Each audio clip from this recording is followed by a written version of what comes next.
Welcome back. Navy getting set to embark on spring practice with Alohi Gilman. Not many guys had the experience you did last year where you were playing all over the football field on the defensive side. What was that like to have the coaches trust you to play you in so many different spots to try and get you on the field a year ago? I mean, it was awesome. It was a great opportunity for me, to showcase my skills. And the coaches obviously put a lot of confidence in me to move around and be versatile, which was, coming out of camp was not something I actually expected, but I just went with it, and it was a great opportunity and experience for me to learn new positions and just be able to play football. So, as you all embark on spring practice, do they have a set goal for you this year, or is there still a plan to move you around a lot? I mean, no, not right now. I'm at safety right now, strong safety, free safety, depending. But right now I'm more of a strong safety, and they just want me to hone in on that position and be able to lead the rest of the secondary and just be a leader out there. So.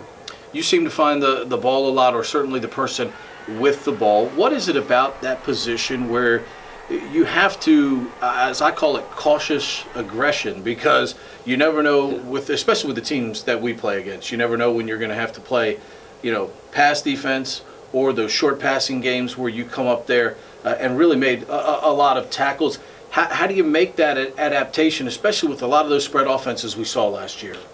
Obviously, film study was pretty huge, being able to read tendencies and formations and different splits.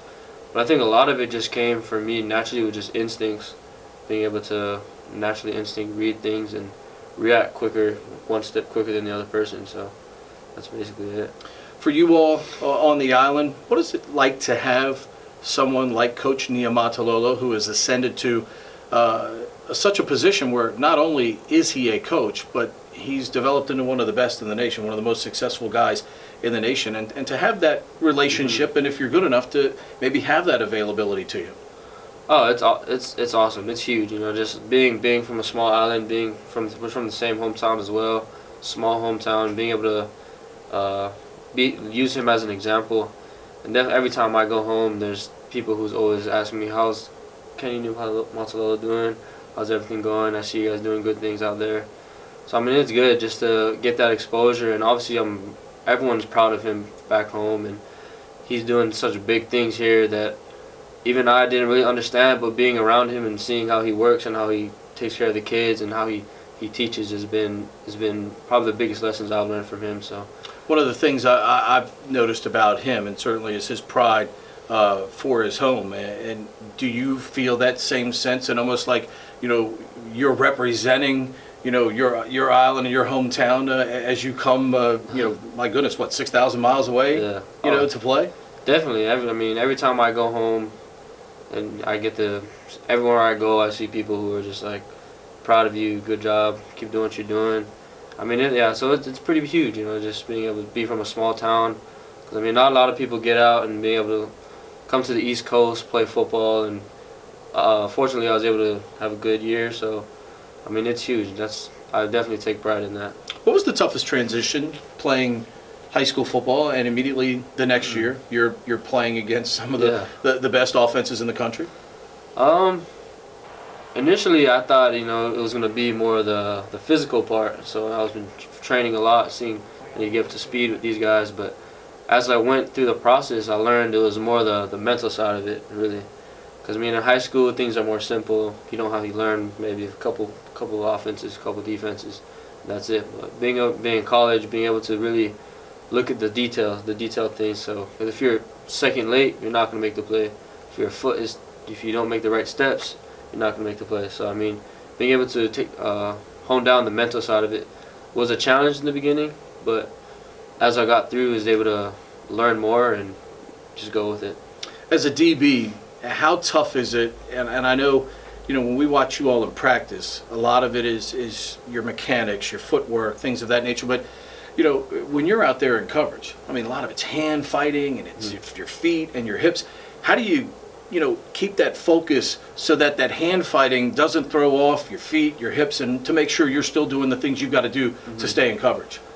It all comes down to fundamentals. So, the things you work on every day at practice, from individuals to carry out through team and 7-on-7 period. It all comes down to that. So the things you work on the off season is fundamentals. So from footwork to feet to hands to hips, all of that comes to the basics. And if you don't hone those down, the rest you will most likely won't be successful. So having concentration in that is tough late in games, but as we do it every day, it gets easier. So I know the coaches will certainly help, but as an athlete, you had such a good first year. How do you guard against that complacency to make sure you come back with the same hunger and desire to not only be as good, but as the coaches will tell you, to be even better now this year?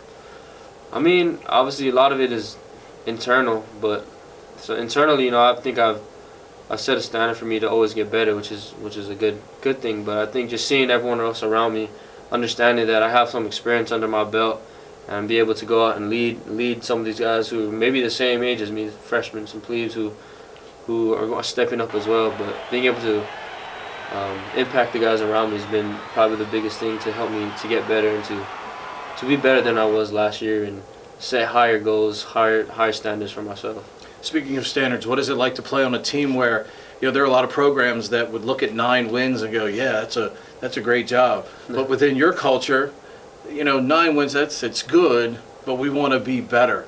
What is it like to transition into that culture and to know every day there's an expectation that you're going to do the things you need to do better than that this coming season? I mean, it's great. It's great to be a part of. I mean, obviously you don't really understand it as you go through it, but the more I'm surrounded by the coaching staff, the more I'm surrounded by the culture. I mean, it exemplifies everything what we do here at the academy, and I wouldn't want it anywhere else. I want to win 10, 12 games. I want to win all of them if you can. But I mean, being a part of that it's been hard to live up to it at times, but then it's the greatest thing because it keeps you competitive, it keeps you wanting more, and so overall it's been a great experience. All right, big fella, congratulations on a great first year. I know with spring practice getting started here this week, we look forward to seeing you guys out on the field. Sir, appreciate it. All right, Alohi Gilman joining us here on the Navy Sports Magazine.